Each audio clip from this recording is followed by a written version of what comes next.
Hey Jim Morrison fans, the reason why I'm here is for that building right there in front of us, California Surplus Mart. It's been there pretty much since, I guess, World War II, or if not a little before that. But this is where I know I'm splitting hairs here, but I'm a big Jim Morrison fan, and if you're a big hardcore fan, you know that this is where he would come and he'd tell his entourage, hey man, I need a set of clothes. And like the proverbial metaphorical lizard king that he was, they drive him to California Surplus Mart, which was the only place where he bought his clothes. He'd walk in and, like the proverbial metaphorical lizard, doff his old skin, take off his t-shirt, his old jeans and his old boots, worn out boots.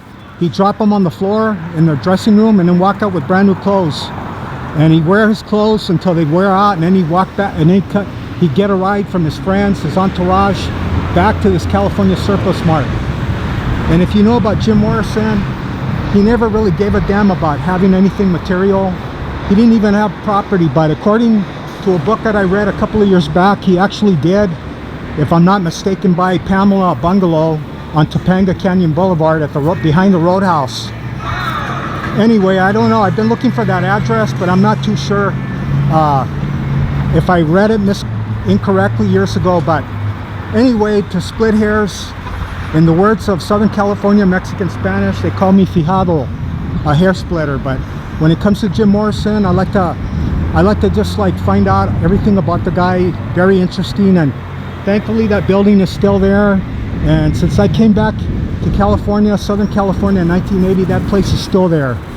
And thankfully it's still there, the building. And if you've seen a lot of my videos, you know I always get there at the last minute when they're going to tear down the building. Which brings me to this corner, which incidentally is the most influential, and this is just the epicenter of rock and roll history on this corner. In this very dull, boring, beige environment right here sat once Gold Star Studios, Phil Spector's famous Wall of Sound Studios. It was in operation from 1950 to 1984, and before it burned down in 84, it had been abandoned. Can you believe it? The famous Wall of Sound recording studios. And it burned down, which says a lot about the powers that be in this town. You would have thought that they would have protected it and you know, made it into a rock and roll museum, but it was abandoned and it burned down. And then of course they raised it and gave us this really boring, dull strip mall, as they call them here.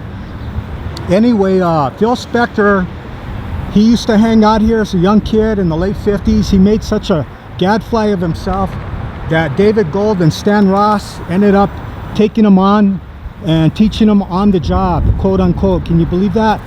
A recording studio, you walk in and they train you on the job.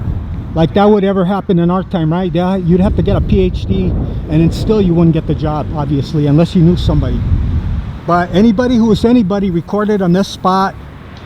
And this place was open from 1950 to 1984, I think I said. It was at right here at 6252, where that Wigs, no, right there, I guess right here on this corner. I guess this whole corner was 6252.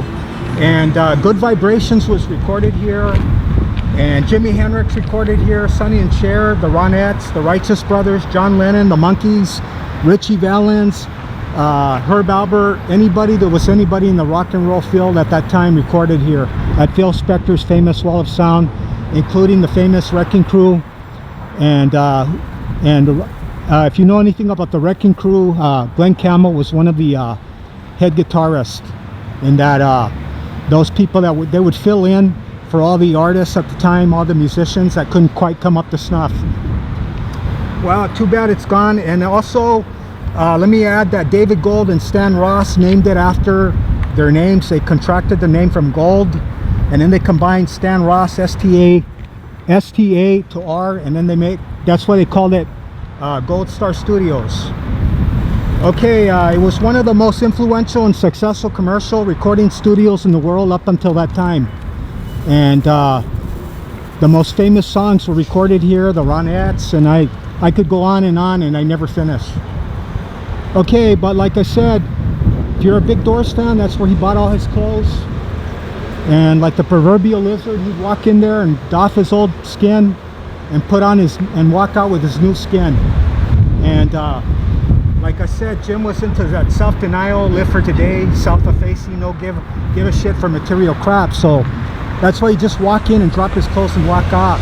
Didn't want to own anything. Okay, well, I hope you subscribe to my channel. I record a lot of this type of thing, cultural, popular history of Southern California, early rock and roll, the 60s, and Hollywood. Okay, thank you very much, and I hope you enjoyed this little short vignette.